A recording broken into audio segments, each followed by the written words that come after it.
Right guys, let's have a look at page 8 then. We've got question 3a, B, C, D. I don't think there's much else, is there, on this page? Let's have a look down the list. Oh yeah, there's an E there as well. Okay, so 5 little questions to do on things. So let's have a look at the first one then, page 8, part A. Factorize 18a minus 27. What's the biggest thing that's common along this row? Well, 18 and 27, they both have 9, don't they? So you can pull a 9 out of this row, can't we? So why don't we do that, shall we? So 9 outside the bracket, and we're going to have 2 terms inside the bracket. So what have we got to ask ourselves is, the first term, what times 9 gives the 18a? Well, to get 18 from 9 you need 2, and then you need an a, don't you? 9 2s, 18a. Yeah? Are we agreed? Yeah? And then the second one, minus 27, well we need a minus there. And then the second line product, 9 times what gives minus 27? Well, it'll be a 3, won't it? So let's put that in there. So I'm going to write that more tidily. It's 9 brackets 2a minus 3. Okay, that's that one done then. Now, next part, part B. So that was quite easy, wasn't it? So no need to dilly-dally. Let's go on to the next one then. What's common along this row to factorize out? Can you see there's a B common? There's nothing else common. So let's put a B outside a bracket. And then we need to draw the 2 lines again.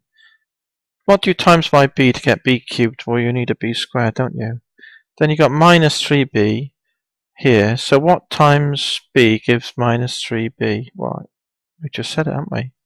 So let's just tidy that up then. We've got B squared minus 3.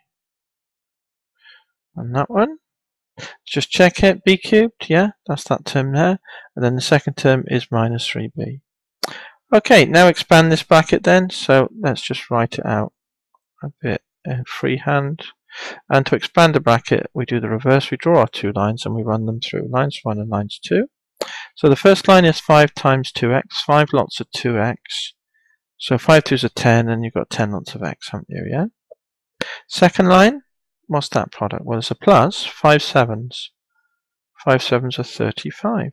There we go, nice and easy, that one. This one then, let's move on without further ado. We can move the divide on one side to times on the other, can't we? So why don't we do that?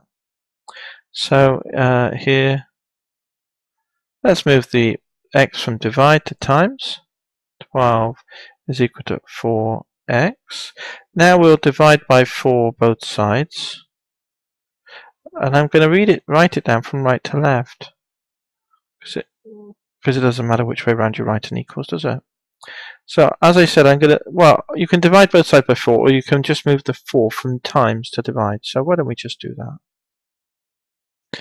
So that gives you x equals 12 over 4.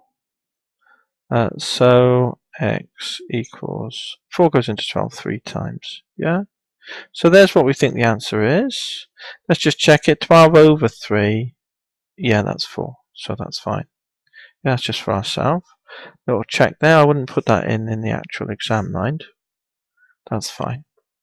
Okay, so let's go down then and find the next problem. Now we've got to solve this thing here. A little equation in x.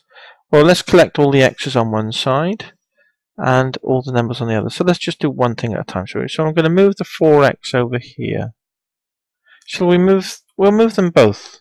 Is that alright? I know I'm doing 2 things at once, but I'm going to move the 4x to be with the 8x. So it flips the sign to a minus.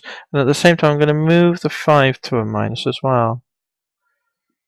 And it flips over that side to a minus 5, doesn't it? So you've got 8x minus 4x, which is 4 lots of x. And 7 to 5 is 2. Now we'll move the times. 4 times this side to divide on the other side, isn't it? So x equals 2 over 4. And divide by 2 top and bottom. There's a 2 common. There's a common factor. 2 quarters is a half. So i.e. x is a half. Now we'll check. That's what we think it is. That's meant to be a 2, by the way. Okay, a half. So if we put it in, what have we got? We got 8 halves of 4 plus 5 is 9. So this side's 9. 4 halves of 2 2 plus 7 is 9. So 9 equals 9. Yeah, that's fine. So little tick there. Sometimes in the exam you can check as you go along, which is good. A little tick on the question. Or if you've got any time left at the end, you can flick through and have a look. That's got 3 marks. So that would be worth checking before that one, wouldn't it? Double checking that one. And we've already done that, so I put a little tick by the question mark, which isn't a bad idea actually. So we've checked that one. And we can just simply go back up. We've checked that one, haven't we? Yeah? So if we go back up now on this little question, just a quick thing. Yeah, and we could check these at the end, double check them. Couldn't we? Yeah, and do the same. Okay then, that's page 8 done. Let's go on to the next page. Good.